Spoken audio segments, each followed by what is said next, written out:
I was having a great time dancing because I felt great. When we ran out of cocaine, we combined our money and I asked. It was said that this person sold it. He was thin and wore a brown suit for fun. Before I sniffed it, I didn't know it wasn't cocaine. I didn't think about it. Then wow. When I shot straight up, it felt like Poppy hit me. I knew I was leaving Manhattan like a rocket. I was so glad to be away from Louisa at the club and whatever terrible thing was going on. That task tired me out. My name is Louisa Peak. Seattle is where I grew up. Mom studied art history and Dad taught law. My dad didn't believe in God. For him, academic freedom and freedom from church were the same thing. So it was a home that focused on schoolwork and achievement. To get them to love us, we had to do well and make them happy. I was smart from the start, did well in school, and liked theory. I started to show that God didn't exist after that. When we read about Descartes, he said, I think, therefore I am. I have an idea of God, therefore. I liked modernism because it made me feel like people were finally waking up from the dream of the Anglican Church and facing the darkness, this cold, indifferent world that was all there was and had no reason for living. I remember reading the story and telling myself, I'm going to show him he's wrong. There is no God. That's silly. Everyone at this private high school knew each other by the time I started in the 10th grade because I had changed schools so often. I didn't. I made camouflage friends so I wouldn't have to sit alone. I tried drinking during my senior year and knew where friends were getting together so I could get drunk. I liked myself more when I was drunk, and people liked me all of a sudden. They thought this was who I was because I seemed like I knew what I was doing. But I was a nervous actor who always asked herself, what should I do now? How do I behave? How do I look? What's my performance like? I knew living that way was weird, but that was all I knew. When I got out of college in 1982, I found Studio 54 in New York. That's what I tried to do, but I kept having panic attacks. I would live the dream, get drunk long enough to avoid panic attacks. A friend agreed to bring a big case of coke to Manhattan. That guy brought a lot of coke. He sold drugs in college. Before going to the Peppermint Lounge, we drank a lot of coke at home. When I was dancing and having fun, we ran out of pills. All my life, I've tried to be cool to be okay. At the next party, I'd finally feel cool. I thought that the next drink would end my pain. My life changed with just a little weed. I thought I would have that experience. It was almost time to feel good and cool. We ran out of coke, so we got some money together, and I asked. We bought a gram from him because we knew he was selling. The skinny man in the brown suit said, "It's good stuff, good stuff." It made us laugh, and my dealer friend said, "This isn't doing anything. It has no value." His bill fell to the ground, and he said, "We've been had." I thought the cocaine wasn't so bad, since it made our gums feel better. It will buzz me to do the whole bunch. So I laughed at all of them. I yelled, "I have to go to the bathroom," into my friend's ear. I saw this interruption on my way to the bathroom. It looked like little red spots that mean you're about to pass out. I thought, wow, this must be a cocaine side effect after being interrupted several times while waiting in line for the bathroom. That's really cool. I could only see what was in front of me when I went into the stall. I saw that I couldn't breathe or read the writing. It looked like that bathroom was where everyone had breathed. I had trouble breathing after going to the bathroom. Being sick and not having enough air made me mad, but I didn't know I was going to die. I never thought it might not be cocaine. It wasn't clear to me that it wasn't cocaine. Later, several drug dealers told me that in the 1980s, they cut cocaine with lidocaine because it was less expensive. As soon as I got clean, I joined Alcoholics Anonymous. It sounds like I only got lidocaine. Lidocaine poisoning is usually done by putting it on the skin, but some people have died after eating a tube. I was good. My heart was beating slowly at 30 beats per minute, so my brain wasn't getting enough air.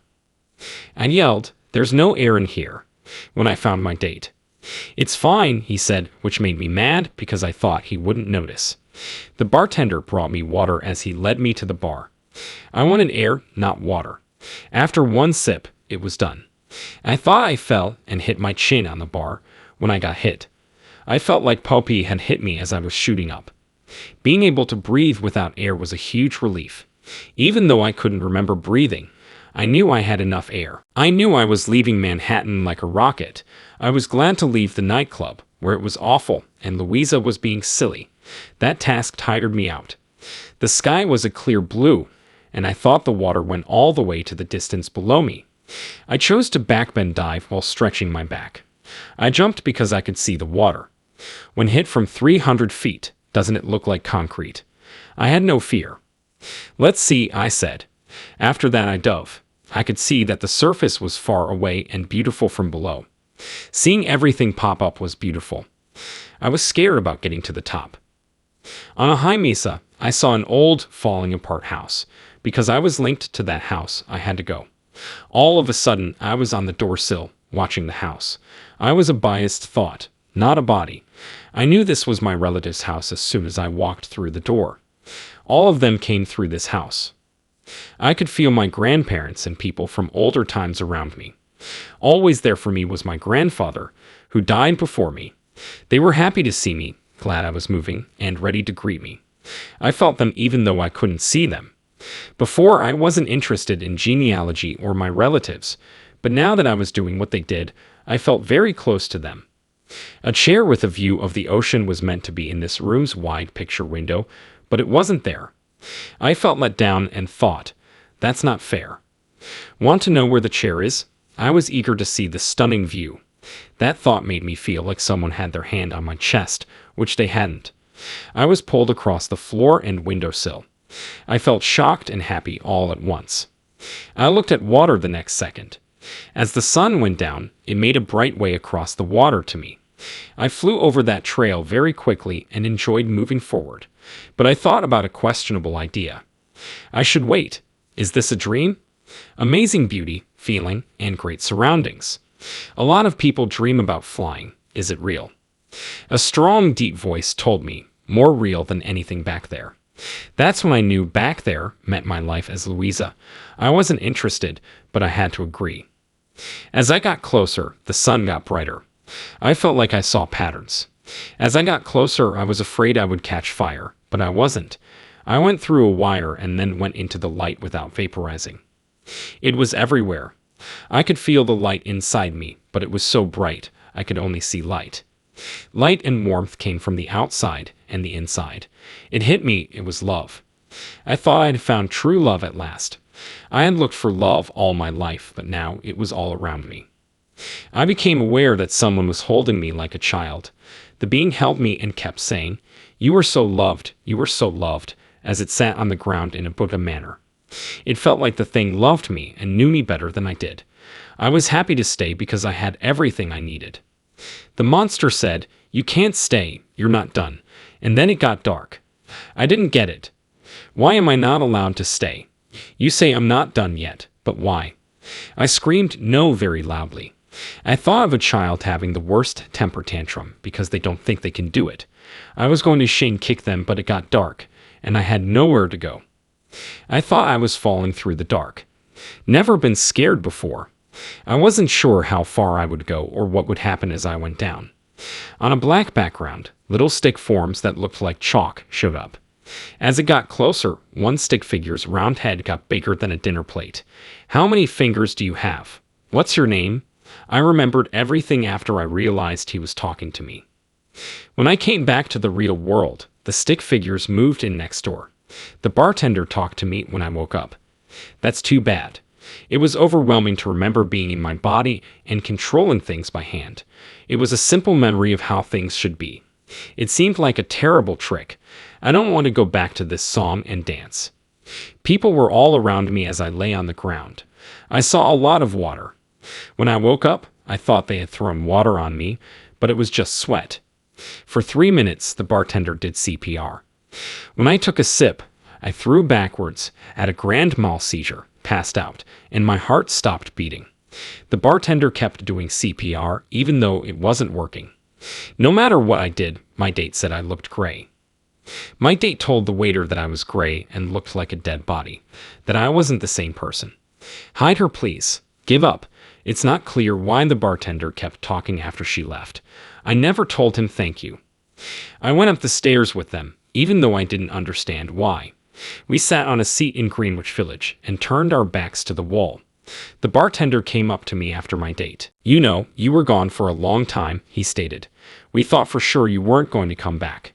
He was giving me CPR when I was 22 years old, and I remembered that. "Oh, this is awful. I feel bad about it." I was shocked and said, "Yeah, hey, that's great." After years, I understood that he had given me everything, my son, including all the things I had done. At age 22, when I had done nothing, he fixed my life. I didn't notice because I was trying to be cool.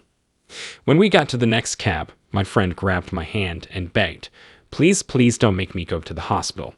"Drive, just drive," he said. I think they would be mad at me if they knew I had used cocaine and then had a heart attack. I woke up with a rash, a bumpy head, and pain in my chest from CPR. Another person in my room asked, "Do you think the parent thing you said was holding you was like God?" I knew it was true, even though I couldn't go there. If I had a loving experience with God, it would show that religion is true, so I would have to go to church. With a Bible in my hand, I saw myself sitting in church with some nice girls. I could also see Studio 54 and Columbus Avenue in my miniskirts and high heels. I wasn't going to turn into this righteous Christian girl. Because I couldn't change who I was, I made that choice. Even after telling a few people about it as if it were a cool fantasy, the memories were still very clear. It was there again, and every time I thought about it, I could remember flying over the water and hearing the voice say, "More real than anything back there." I wanted it to be a lie, though. I thought it was possible that I had taken too much cocaine, passed out, and my head was so low on oxygen that I quit my job as a teacher because it was getting in the way of my writing, but it was really getting in the way of my drinking. I learned how to be a barista and bought a wood cabin in Thurston County that isn't part of a city. They took my keys and locked me in someone else's house after I got so drunk at a party. I got my keys back, got my car back, and drove home mad. As the path got wider to cross the train tracks, it looked like a sea of signs that were lit up at night. I ran 80 kilometers per hour toward the middle because I didn't care what would happen. I made it to my log home alive. After I had that thought, something like lightning shot through me and out of my feet. "What was that?" I asked, drunk and messed up. What I did was wrong, and I knew it. I felt bad because I should have known better. It was hard for me to ignore, but I could feel the truth in it, and it wouldn't go away. However, I kept hearing things like, "You do know right from wrong, and that's the last time I will help you." For a long time, I had been getting help. After a month, on January 29, 1995, I went to my first AA meeting.